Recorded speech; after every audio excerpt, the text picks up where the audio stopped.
Welcome back to another episode of Historic Headstones of Norfolk. We are here in the beautiful cemetery Cedar Grove in downtown Norfolk. We're going to be talking about Benjamin Gilbert. He was executed for a murder that he committed. At 7:15 a.m. on March 19, 1909, Benjamin Gilbert, only at the age of 19, was electrocuted for his July 23, 1908 murder of Amanda Morse. Amanda is buried on the other side of the street in Elmwood Cemetery in an unmarked grave. He is the first white man to ever be executed in an electric chair in the state of Virginia. She and Gilbert dated only briefly.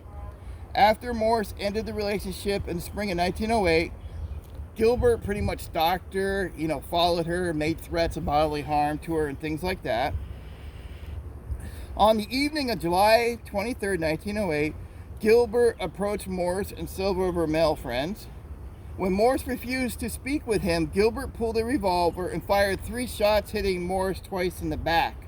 She died the next day. So basically, he walked up to her and was trying to have a conversation with her, trying to force her to have a conversation. Her male friend said, "No, we're not having this," and they started to walk away. So when she turned and walked away, he pulled out a revolver and shot her in the back.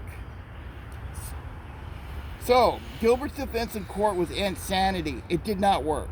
When Judge Hackle sentenced him to death, Gilbert replied, "It suits me." Virginia Governor Clyde Swanson. Now, Swanson should sound familiar. If you guys ever had Swanson frozen food, that was him.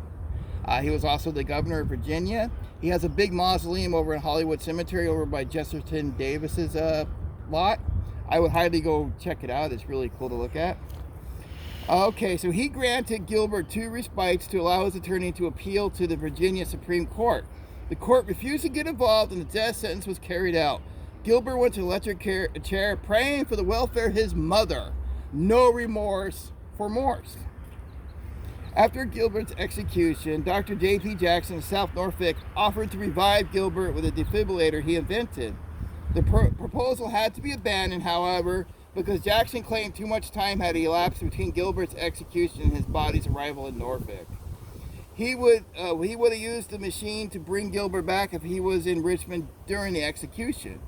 But even if he did bring Gilbert back, he would have to be resentenced and electrocuted again. Gilbert was buried here on March 21st, 1909. Now, the stone is really weathered. In the past, it broke into 3 pieces. Norfolk Society of Cemetery Conservation actually put it back together and restored it. It is really weathered, but you can see the word Benjamin right there. And he has a cross and crown on top. When you guys come to our tours, we ask for a $5 donation.